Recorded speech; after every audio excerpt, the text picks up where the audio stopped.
Shalom everyone, I hope everything's going well. In this week's Parsha, towards the end of the Parsha, this is in Perek Chafei, Psukim, Mem Zayin, Mem Ches, Mem Tes, Nun, and a few more Psukim after that. We read about the concept of a Jew being sold to a non-Jew as a slave. And the Torah tells us that this Jew remains a slave until Yovel, meaning if he's sold in the first year of Yovel, he's going to be a slave automatically for 49 years. If he's sold in the last year, he only has a 1-year slavery towards this non-Jew. And the Torah says that the responsibility is incumbent upon the Jewish people to do their best to try to redeem this Jew early.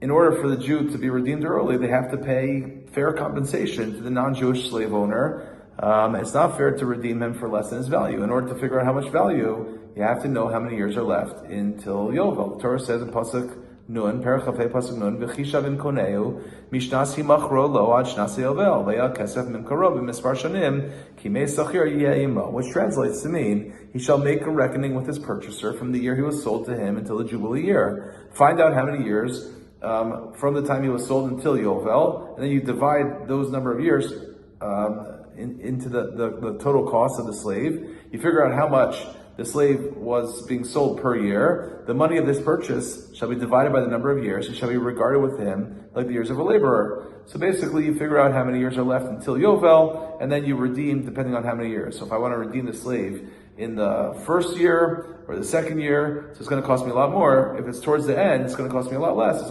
only 1 year early. Chavetz Chaim says that this idea of the Chishav in Koneu Mishnasi Machro Lo Ad Shnasei Yovel is the answer to a very important question regarding Mashiach. How can Mashiach come? Mashiach hasn't come for the last 2,000 years. There have been tremendous tzaddikim who lived prior to us. I'm not going to name names, but they're tremendous tzaddikim, the Rishonim, the Achronim. They were all alive post the destruction of the Beis HaMikdash, and they were not zochet to bring Mashiach. How is it possible that our generation can bring Mashiach? And the Chavetz Chaim says the answer to that question is based on this pasuk: "V'chishav in koneu mishasi machro lo ad shnas Yovel." That if I wanted to redeem a slave from his non-Jewish slave owner, I have to figure out how much to pay based on how many years are until Yovel. So if it's a lot of years until Yovel, it's going to cost me more money. Fewer years until Yovel, it's going to cost me less money. And the Chavetz Chaim says that's pshat over here.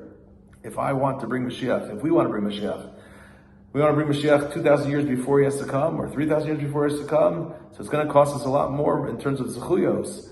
But right now we're ending the time that Mashiach is supposed to be coming. Mashiach at this point doesn't have 2,000 or 3,000 years until he can come.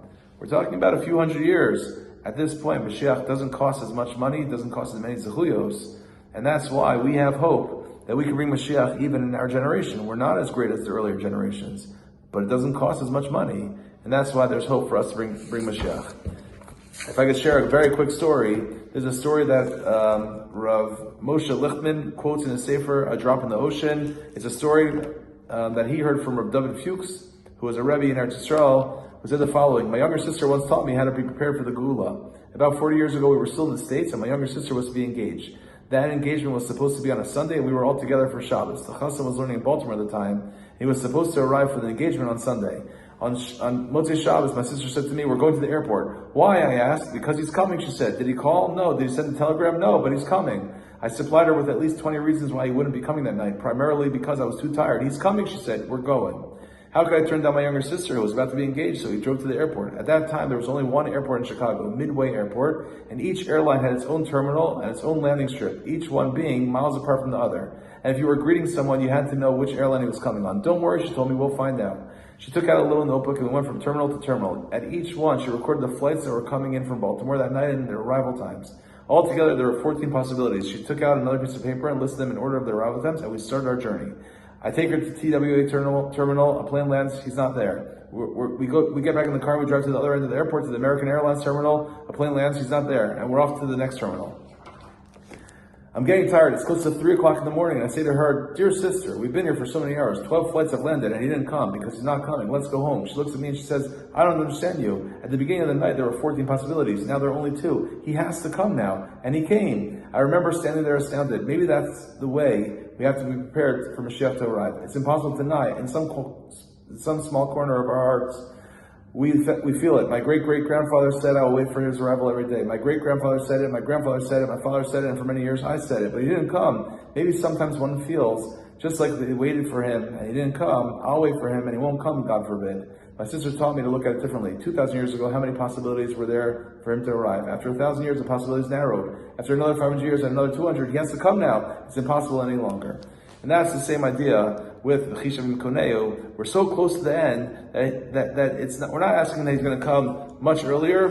Now there are a few more possibilities for Mashiach to come. He's coming. He's on his way. It's going to cost us fewer zechuyos. And the zechuyos that you guys are doing with NTSY are exactly what we need in order to bring Mashiach. So it could be very possibly that we're doing the last little bit that we need to do in order to bring Mashiach Emir Hashem very, very soon. Have an awesome Shabbos.